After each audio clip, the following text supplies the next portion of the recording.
next episode of Math Made Almost Bearable. Today we're going to talk about a proof of the Pythagorean theorem done by a man who became President of the United States, James Garfield. He did this proof back in 1876 when he was in the Congress. Now the proof relies on four relatively elementary facts that I'm going to review with you in this little video, and then in the next part 2 we'll actually show how he wove these four things together to get this very nice proof. Now the first two facts are about right triangles. And if you have a right triangle, you know it's got a right angle, and it's got a couple of other angles, which for purposes of mystification we'll call alpha and beta, and we'll let the sides opposite those be A and B. The two facts are, fact one is that these two angles, this alpha and this beta, they will add up to 90 degrees. And the reason that is that this angle here is a right angle. We know that's 90 degrees. And we're using the fact that the right angle plus the other two add up to 180 degrees. That turns out to be true of any triangle. But here we're only really interested in the two angles which are not the right angle.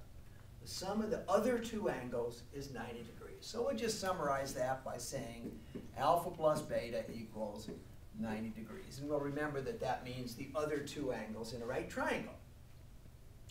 Now the second fact has to do with the area of this very same right triangle. And its area turns out to be 1/2 the base times the height, as you know, but notice that in the special case of a right triangle, the base and the height are the two, what we call the legs. So the area is 1/2 the, let's call it leg 1 times leg 2. Okay? Now that's pretty, not hard to see, I guess I should say, that that's true. Imagine that you just make a sort of another triangle like this and make this thing into a rectangle.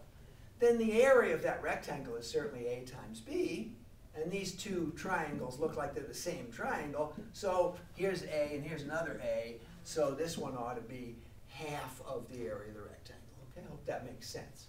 So area right triangle equals 1/2, I'm going to have to squeeze this in a little bit, 1/2 product of legs. Okay? That's the second fact. Now the third fact is one I do want to talk about the proof a little bit. Third fact is usually presented as a fact in algebra. And somewhere along the line you probably were taught that a plus b quantity squared, was a squared plus 2ab plus b squared. But my experience teaching is that nobody remembers this. And if you ask the man on the street what's a plus b quantity squared, they'll probably say it's a squared plus b squared. Ooh, no. Now let's see if we can see why that's not, why that intuitive answer isn't right and that this one is. Let's imagine, this says it's a square. So let's imagine this thing is a great big square that's a plus b by a plus b. So you're looking at a great big square that's a plus b by a plus b, so its area ought to be a plus b times a plus b, and that's a plus b squared, okay? Most people accept that, no problem. Now let me split it up. Let me drop a perpendicular here, and another one over here, and split it up into 4 pieces. Now this piece sure looks like an a squared. Area of a rectangle, base times height. Over here, notice that's an a and that's b. That's an a and that's a b, I guess. It's not so great. So that's a squared, this is an ab, this is an ab, this is a b squared. Read them and weep. A plus b quantity squared is a squared plus a couple of ab's plus a b squared. There it is. Now this idea of looking at an area in 2 different ways and setting equal the 2 expressions, this is very powerful. And this is what Garfield actually used, this kind of an argument in his proof of the Pythagorean theorem.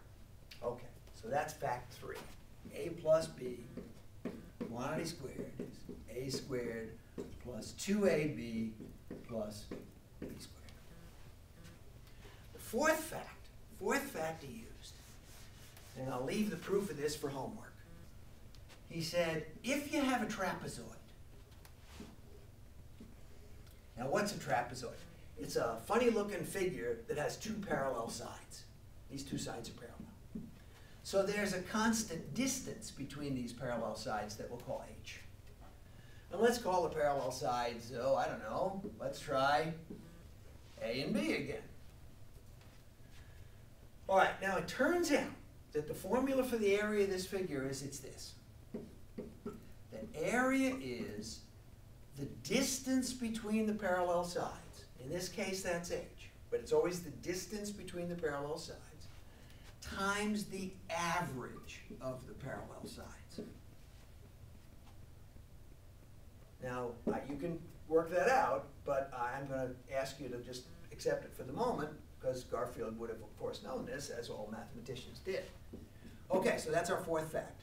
Area trapezoid equals distance between parallel sides times average parallel sides.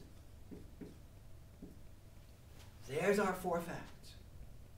Think about them as four musical notes. And he's going to write a beautiful little piece based on four notes. All right, see you next time.